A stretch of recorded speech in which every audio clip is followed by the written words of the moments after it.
You're listening to Wildlife Control Consultant, where we provide research-based information on all things related to vertebrate pest management. Hi everyone, Stephen Vantassel here, Wildlife Control Consultant, bringing another episode of the Wildlife Control Consultant broadcast, where we cover all things technical related to vertebrate pest management. Hey, glad to have you on board. I hope your past week went well. I typically record these podcasts on the weekend. Sometimes I do it during the week, but nevertheless, I only publish once a week. So we do hope that you'll take a few moments, if you would, to subscribe to the channel, ring the bell, and if you could give us a review, that would be most appreciated. Just a reminder about my website. We have various items for sale there. If you're looking to expand your knowledge of the vertebrate pest field, you can go to wildlifecontrolconsultant.com.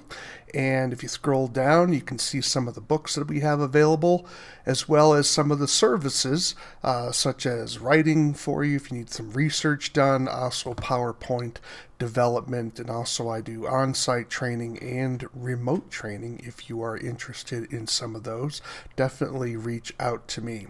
If you have something that you like to sell, perhaps you are a business owner within the vertebrate pest space and where you provide services to the pest control community. We'd love to hear from you because we're always looking for guests to come onto our podcast. We think there's a lot of information out there that needs to be made available to people because we don't have great communication in such a small, relatively small field. Just to kind of give you a little indication, the pest control field is about 10 times the size of the vertebrate pest field, and that's really a result of longevity in the field. Yes, it's part of it, but also trophic levels, and that is the higher up the food chain you get, which obviously vertebrate animals would be higher in the food chain than insects, is that you have fewer and fewer animals as you go up the food chain. So it's part of a reflection of what's called trophic levels. All right, well, enough of that at the moment. And if you have questions, comments, thoughts, you have maybe even criticisms, you can reach me at wildlifecontrolconsultant@gmail.com. wildlifecontrolconsultant@gmail.com. Well, this week, I thought I would continue my talk on histoplasmosis.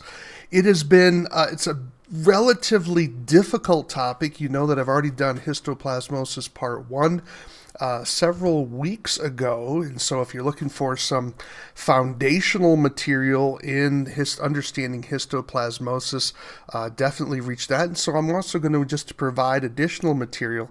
Now, what I try to do is I try to synthesize material from different articles that I can gather from, but I generally do more of a deep dive in a particular article that I think might be relevant or interesting to the vertebrate pest field. The point of all this is just to make you aware and understand this particular disease and its relevance for those of you that work in the vertebrate pest control space. But don't just think, well, I kill bugs, I don't deal with vertebrates. Don't think for 1 minute that you're not an exposed person either, because you're probably going into areas where you're dealing with some birds, perhaps some bats. Even if you're not there for those particular species, you could be dealing with contaminated environments. So it's important for you too. And then you may say, well, I'm just a homeowner.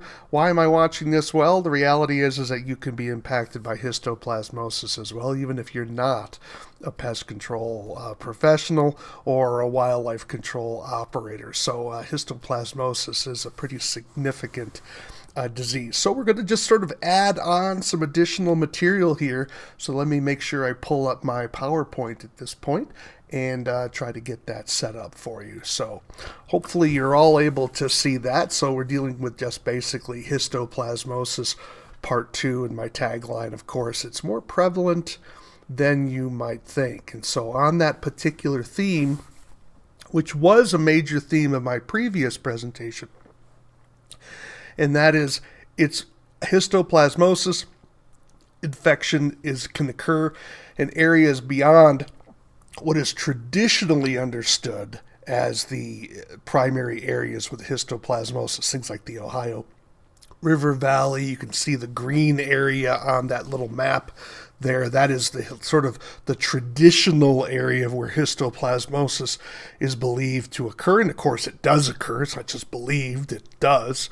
But they're finding that histoplasmosis occurs in other states and other areas as well. In this case, we're looking at a province from our Canadian friends up north, that they too are exposed to histoplasmosis. Now, one of the challenges, of course, is that when someone contracts the disease and it's finally diagnosed, histoplasmosis diagnosis is very difficult for a doctor to diagnose because the symptoms mimic other infections, right? You may just think, well, you have pneumonia, you have COVID, you got the flu, whatever the case. So it's very hard for a doctor to tease this out, especially if the person speaking to the doctor neglects to mention, hey, I was exposed to bat guano, I was tilling in the ground below a bird roost, I work with chickens and with around dirt floors, that sort of thing that might be a trigger to help your doctor recognize, well, maybe this cough that the person has isn't just something like an ordinary virus, but it could be a fungal infection known as histoplasmosis. And so I want to be sure we're not throwing our doctors under the bus here. It is challenging.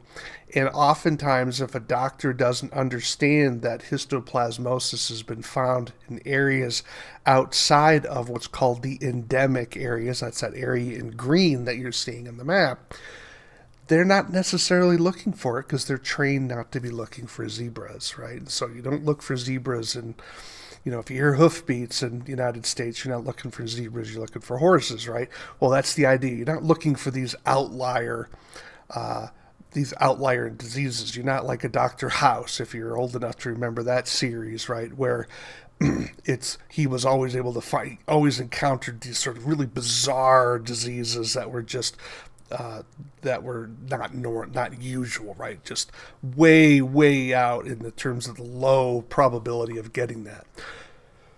So as you see this particular map here, it's showing that this particular article, and it's from Dingle et al. In 2021, so it's not very old as I'm publishing this particular podcast. And what they pointed out here is that they did have a number of indigenous or local infections of histoplasmosis, because one of the challenges when someone has an infection that is not typically thought of in an area is the question is, did the person contract it locally, or did the person contract it somewhere else because of travel, and then they got infected there and then brought the disease back to their location? For example, let's think about Lyme disease, right? So Lyme disease covers a major portion of the East Coast, comes all the way out into Wisconsin area.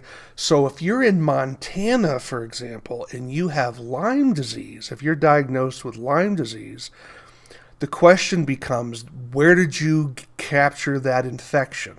Did you travel to Massachusetts and contract it there? Which Lyme disease is all over Massachusetts, right? Connecticut, all that type of thing. So you could have contracted it there and then traveled back to your home in Montana, and then your symptoms arise and you really didn't contract it in Montana. You actually contracted it somewhere else.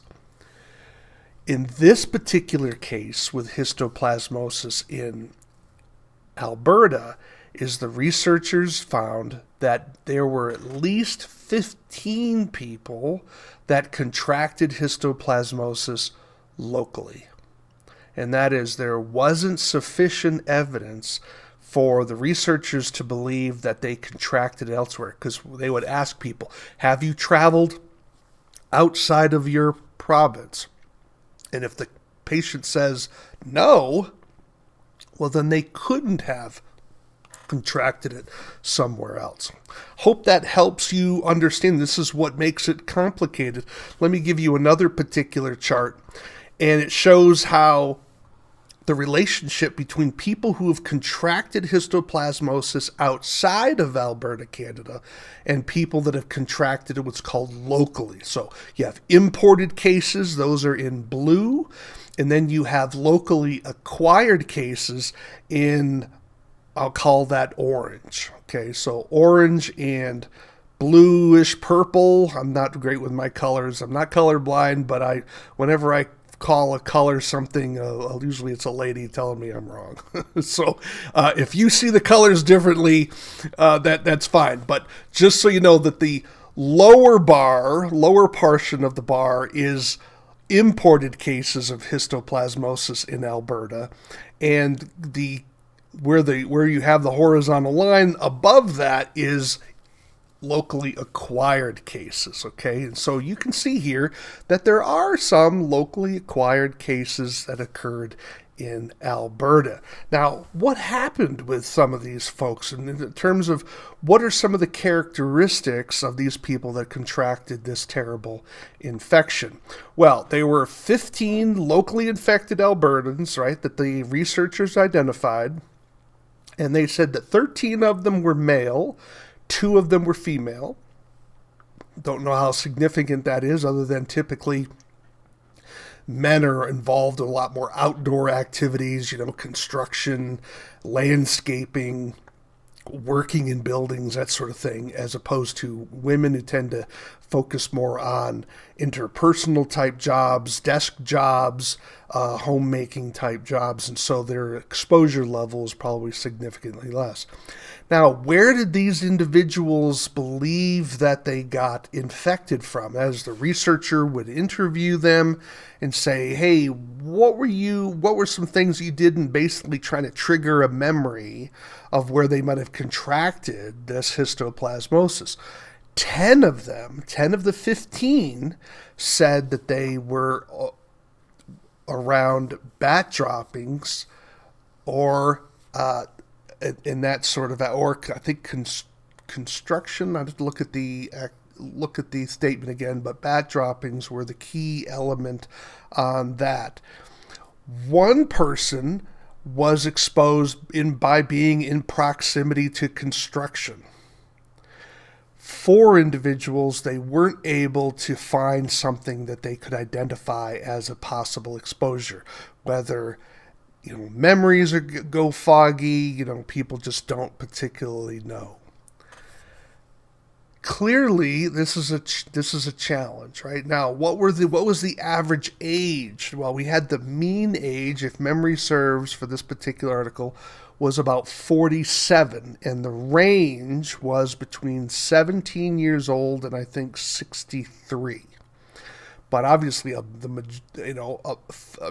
means are the midway point, or the median, I should say, the midway point, so that half that population were above 47 and half were below 47 in age.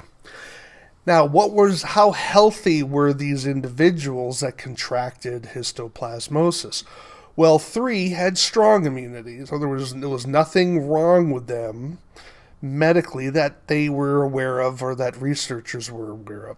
3 individuals were immunocompromised, and that for whatever reason, maybe they're under cancer treatment, maybe they had HIV. Sometimes people who are getting immune suppressing medication because of arthritis, for example, that may have been something going on there. But nevertheless, they were what they called immune compromised. And then 9 individuals, they weren't able to assess what their immunity status. Now, it's not immunity status in the sense that you're immune to histoplasmosis. It's referring to the quality and health of their immune system. Okay, so you don't get immunity to histoplasmosis, okay? It's not a thing. Hopefully, it'll be a thing someday, but it's not a thing as of my understanding at this particular moment in time. Now, how bad was the histoplasmosis infection that occurred with these individuals? Well, 11 of them contracted the lung version, so what they call like a pneumonic version of histoplasmosis. 3 of them, however, contracted what was known as the disseminated version. That is, the fungal infection was spreading throughout their body in different areas. Okay, so most people, when they get histoplasmosis infection, they're getting it in their lungs. But for a small portion of the population that contracts histoplasmosis, it can spread to different parts of the body. That's called disseminated. And then one individual, they weren't able to determine what the disease location was for them. Okay, so it's kind of, this is kind of scary stuff, to be sure here, right? Now, let's go back and learn a little bit more about histoplasmosis and how it's spread. Now, we have to understand when we're talking about bats and birds, what is the relationship between those animals and this fungal infection, right? So, bats can carry histoplasmosis or the fungus that causes histoplasmosis, right? Histoplasma capsulatum is the official title of the fungus, right? And it causes the disease known as histoplasmosis. But it's very awkward to say that, right? So we just basically call the fungus, histo, even though the fungus is not the disease, right? So we get that. Bats can be carriers of histoplasmosis. And so therefore, bat droppings can be contaminated with histoplasmosis just by their mere presence, right? Because bats can have that fungal material in their intestinal system. Now, so that makes bats not only a carrier of histoplasmosis, but also a spreader, because when they are depositing their droppings in different locations, that can spread the fungal material into other areas, okay? Now, bird droppings, by contrast, do not contain the fungus. You say, well, why are we so worried about the droppings? Well, we're worried about the droppings because the droppings create the conditions that allow the fungus to thrive. So the droppings, so if you have a bird flying overhead, right, and the bird dumps on you, you shouldn't be worried about histoplasmosis. You may have to worry about other infections, but histoplasmosis isn't one of them, okay? Now, birds can carry the fungal spores around their beak, their wings, and their beaks, feet, and wings. Let me make sure I get that. Why? Because they're standing in their they stand in the droppings. They'll have to spread their wings and fly away, and that will kick up the spores. So they can carry it on the exterior of their body, but they don't have it in their intestines like a bat would. Okay, if that kind of helps you remember this. So I'm not saying that bird droppings are great. What I'm saying is that bird droppings, as they are fresh, do not carry the fungal spores. Okay, that seems to be the research that we have at the moment.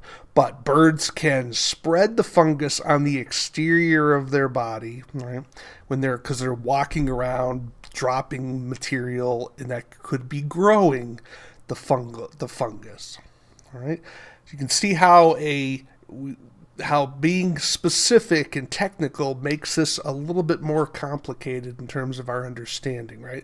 So if you want to tell people to avoid bird droppings, that's awesome, right? But it's a little bit more complicated than that, than just simply bird droppings. Bird droppings create the environmental conditions that allow the fungus to grow and thrive.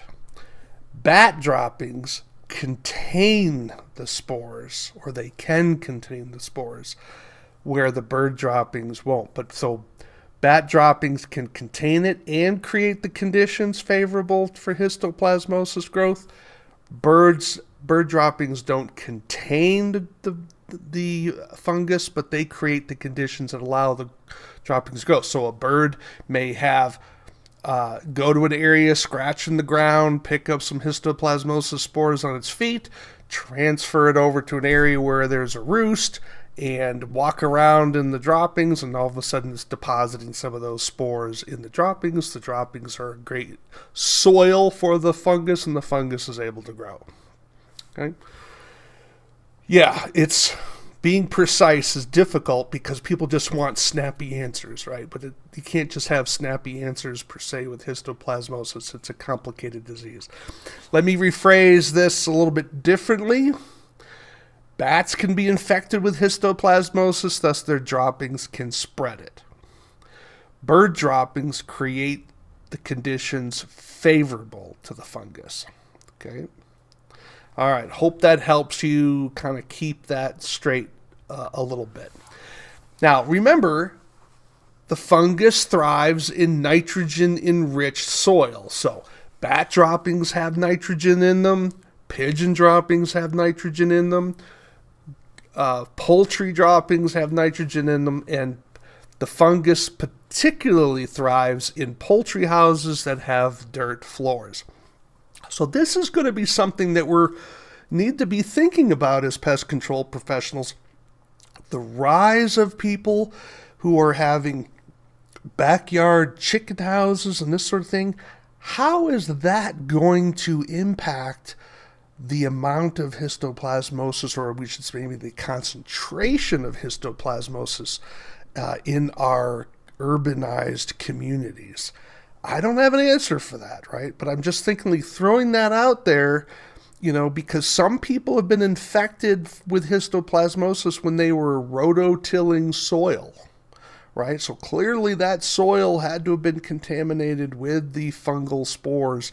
And as that rototilling was working, it was aerosolizing that material, and the people who were rototilling obviously had to breathe, and they breathed it in and contracted histoplasmosis. Okay, so we need to be careful out there, right? So I want to scare you enough to make sure that you're not taking this in a cavalier fashion, right? So I'm not trying to create paranoia. I don't want to do that. But we do need to be careful, and sometimes people, you're busy, you're trying to get jobs done, you're trying to make some money, and you can get a little careless. One of the phrases that I use is, I'm not going to wear my PPE because I'm just going to, and you fill in the blank, right? That's the kind of attitude where you're cutting a corner where you shouldn't be cutting a corner. So as we said before, bird droppings don't contain the fungus. However, when you have a bird roost where the birds have been there, and the belief is 3 years seems to be like a tipping point, right? Means there's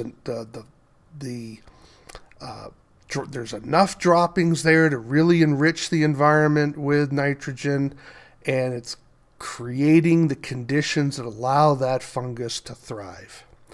So the rule of thumb, as much as it's useful, it's like 3 years seems to be a tipping point. Now, does that mean 2 years you're safe? No, it just means that when we're trying to make relative risk decisions, 3 years should really get your mind kind of humming, right? So, okay, 3 years, assume that is contaminated with histoplasmosis, okay?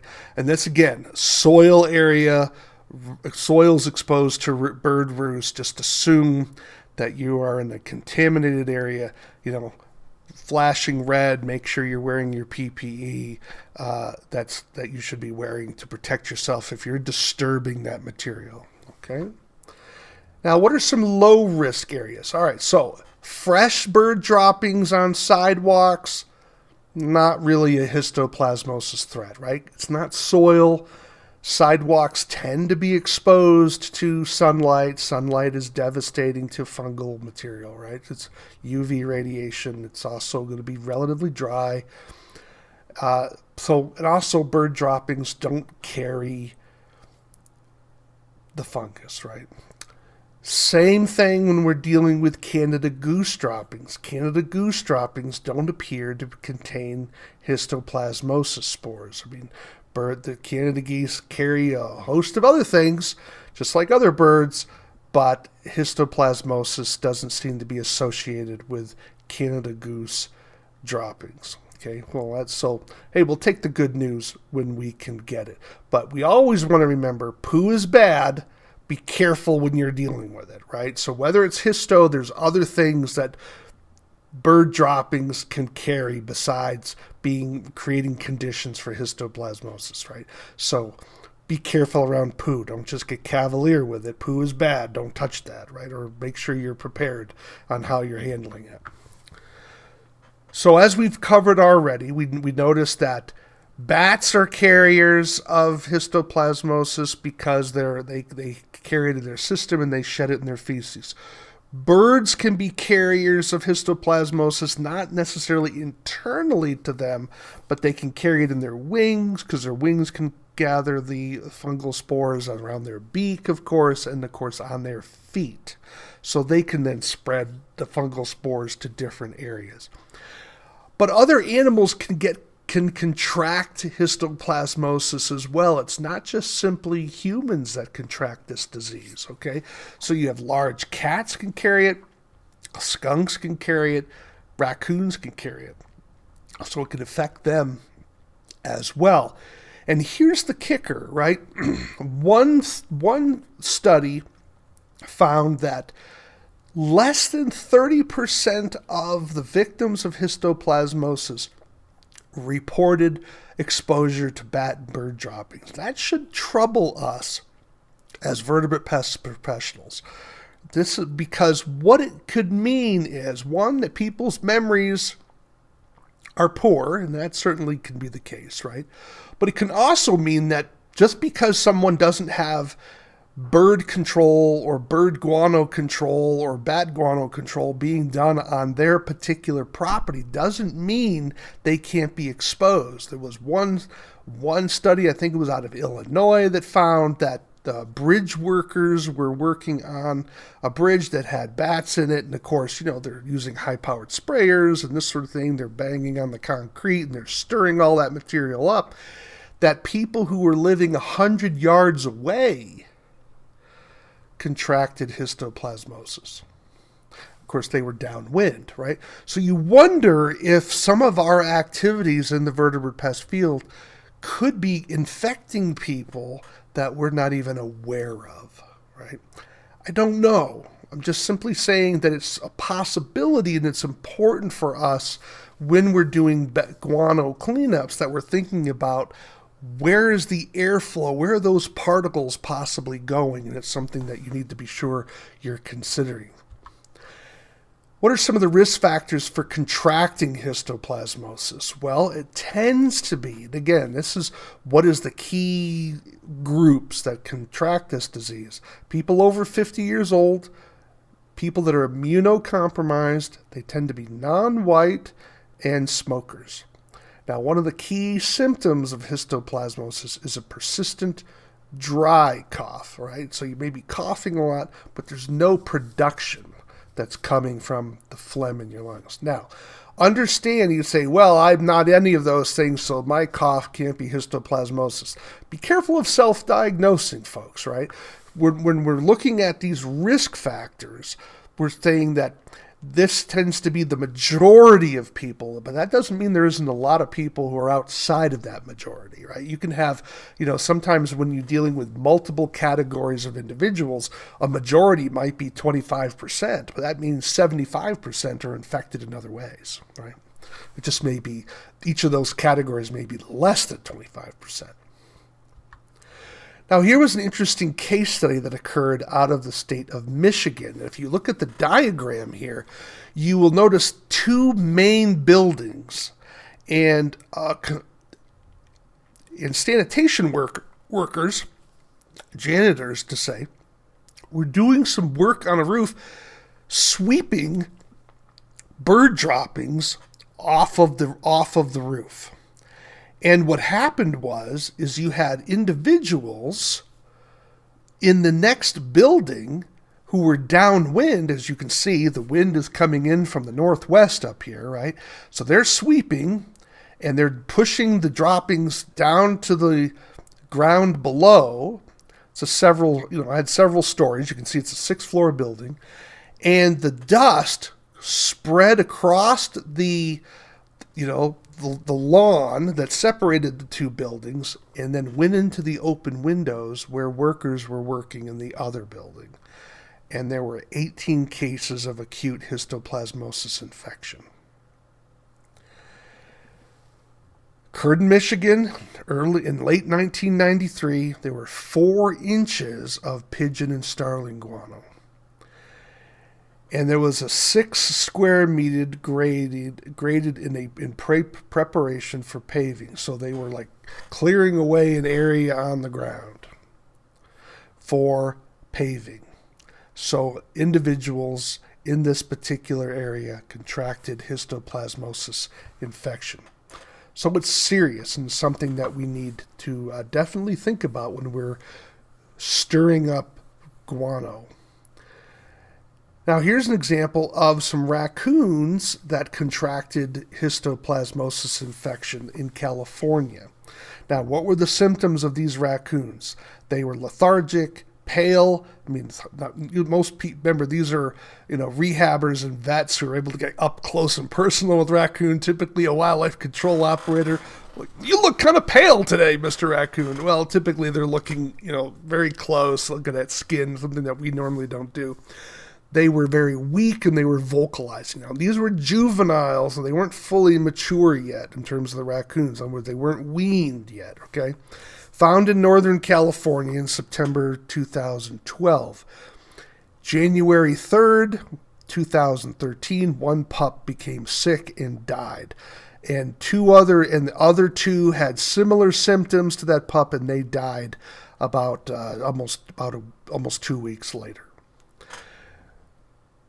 This demonstrates that even Northern California, not typically known as a location for histoplasmosis, also seems to have because these raccoons obviously weren't riding a bus out in the Ohio River Valley and then came back to Northern California to express the infection, right? So they were clearly infected locally within the state of California.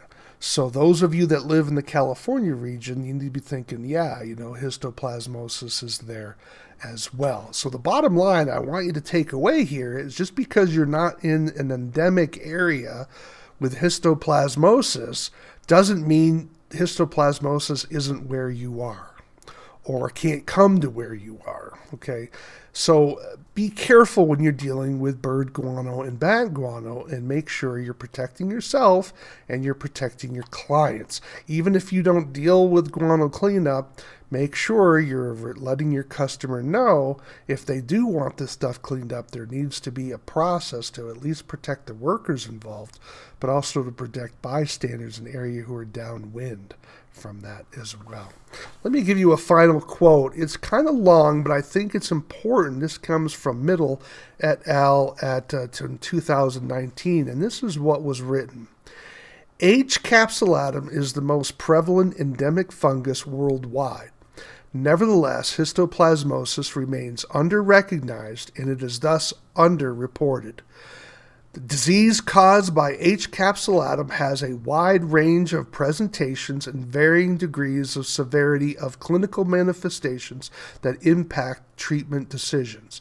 The process of infection and damage to the host, that's the victim, is complex. It involves a dynamic interaction between host defense mechanisms, both at the mucosal and cellular level. Mucosal is sort of like the thin film of material that's on the surface of, like, you have mucosis, that thin film on the inside of your mouth, for example, or the inside of your lungs. It's the phlegm that you can cough up. It's a defense mechanism because bacteria and things can sit on that, and then you cough it up and expel the bacteria.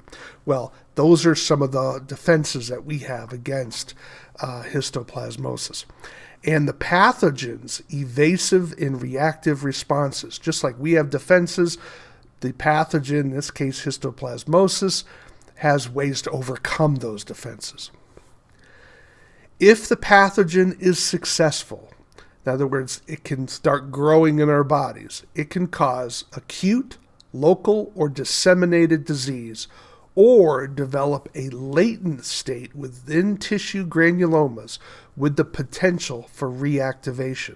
In other words, sometimes we're exposed to histoplasmosis.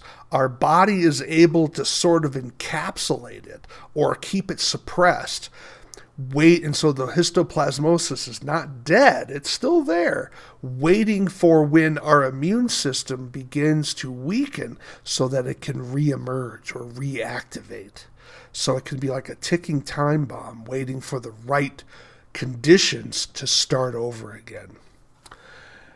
It concludes with this final sentence. Further study and understanding of the pathogenesis of histoplasma are needed. Well, that's certainly absolutely true. So this is sometimes, when we complain about researchers, and a lot of times there's some crazy stuff that the government funds. There are situations where funding is certainly necessary. I would argue that we do need research funding in the area of histoplasmosis. It's certainly not going to be cheap, to be sure, but this is something our industry, we're getting mature enough where we probably need to start exploring some of this and starting to develop some funds. Sometimes you can get into partnerships where government contributes some, the private sector contributes some, and sometimes maybe a university can do some in-kind giving and that sort of thing. Because we need to have some questions answered that are going to be helpful for those of us in the field of wildlife control and vertebrate pest control when we're doing guano cleanup. Let me just leave you with one question that I think is important. We know that guano in soil creates conditions for the growth of histoplasmosis. The question becomes, when we're dealing with the conditions of a dry attic that is contaminated with guano, whether it's bird or bat or both, does that pose the same level of risk for histoplasmosis exposure as being under a tree roost, for example, where there's a lot more moisture? That's something I think I would love to get an answer to, right? Is the dry conditions of most attics suppressing the growth of the fungus? I don't know. I just think it's strange that for the amount of guano removed from attics, why aren't we hearing more about wildlife control operators contracting histoplasmosis? Is it simply that they are contracting it, but their immune system is suppressing it? Are they contracting it and getting treated and not telling other people? Or is it because the risk is so unbelievably low? I don't know. And I don't want you to be the guinea pig. I want you to do all the protective equipment you're supposed to wear, right? But it's something that I think it would be nice on a research basis if we can get an answer to that. Because clearly the removal of guano inside of an attic is a different phenomena than removing guano on the side of a building. Or as you saw with the Michigan case, on the roof of a building. Don't know, but this is some of the things that I would love to learn more about, but it's going to take money and time to do that. Well, thanks so much for watching. Appreciate your time today. Hope you take a few moments and like the channel, subscribe. If you have questions, comments, topics for new shows, perhaps you'd like to be on the show, definitely reach out to me at wildlifecontrolconsultant@gmail.com.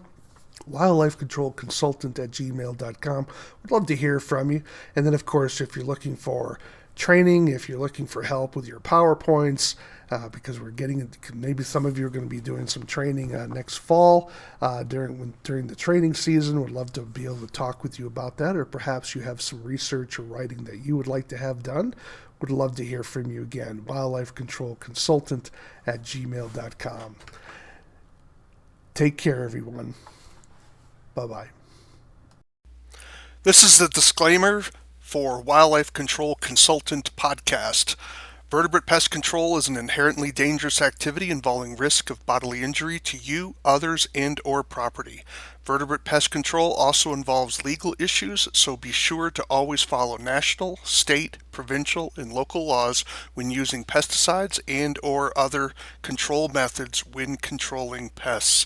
Wildlife Control Consultant LLC, Stephen M. Vantassel, or their affiliates are not responsible for your use of the information provided here. Always consult a qualified and appropriate professional before employing the information provided here.